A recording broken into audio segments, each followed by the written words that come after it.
Hey guys, it's Derek here. Today we're going to be taking a look at a new mechanical keyboard that I'm going to be adding to the setup, and that is the Azaz First Blood B67. Let's see if maybe you should add it to yours as well.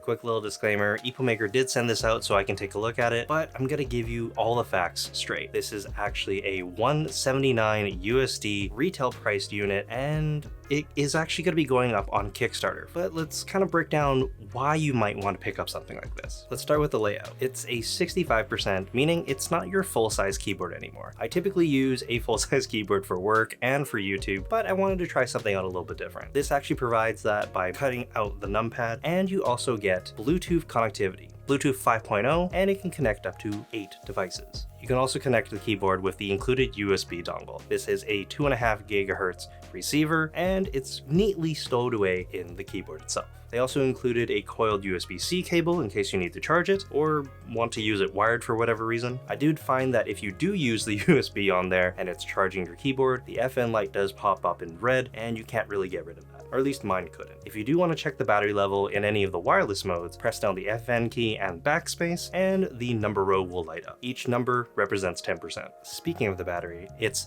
3,750 milliamp hours, meaning it does have a decent amount of juice in there, but if you're going to be blasting the RGB LEDs, it's probably going to burn out fairly quickly because we have south-facing RGBs in the front and the PCB also lights up in the back. Housing everything is a very nice clear acrylic case, which allows you to see the bottom and everything on the inside. I honestly love this aesthetic, and it kind of gives you a retro Game Boy vibe, and I'm honestly in love with this kind of look. Of course, with this kind of material, you do need to be careful with your fingerprints because they're probably going to get it all over there. So I recommend keeping a microfiber cloth very handy, especially if you get the obsidian black or the crystal clear, because the keycaps that they added there are also matching the rest of the case. I've been using this obsidian black model for about a week now, and I would have to say that I do still miss the numpad, but this is actually really nice. The switches feel really good on here, and the sound that it makes is amazing out of the box. Completely stock, I haven't modified this, so I'll give you a quick sound test to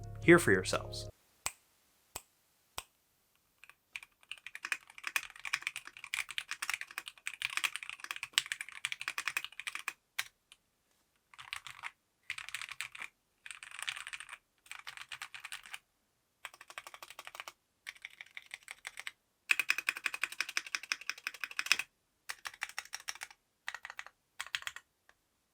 The keyboard comes with KL-MX jellyfish switches, which are already pre-lubed, so you don't have to go and disassemble them. But if you do want to take apart your keyboard, it is hot swappable, so you can swap out different switches in there if that's what you're into.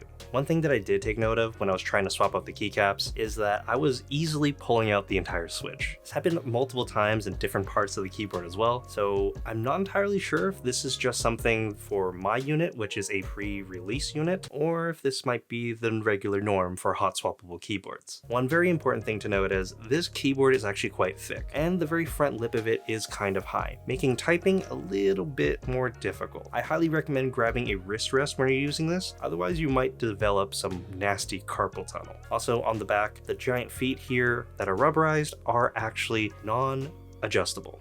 This is the actual angle you get, and that is it. The keycaps are PBT and in an MDA profile, meaning that they're not super high up, but again, because of that typing angle and the thickness, I recommend grabbing something like, I don't know, maybe a DSA profile, something a little bit smaller to kind of work with that. RGB is all over this keyboard and one of the main selling features. There's a lot of different modes that you can actually adjust and go to. All you have to do is hold down the FN key or function key and the backslash. That way you can cycle through the different modes, and if you hold down the function key again and press up or down, that adjusts the brightness. Left can change the direction depending on what kind of pattern we're using, and right changes the color, in case you don't want rainbow RGB and just want a specific color. Honestly, for my first 65% keyboard experience, this was pretty good. Everything out of the box stock was amazing, and I don't really think you need to really adjust anything here. Plus, if you were to tape mod this, force break mod, or anything else on here, you're going to see it because of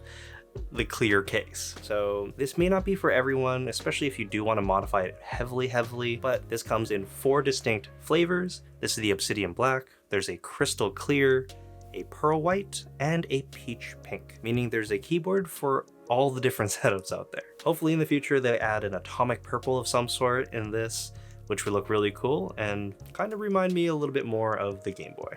Hopefully you guys enjoyed the video, and if you did, please consider giving me a like. Also, let me know in the comment section down below what you think about this keyboard.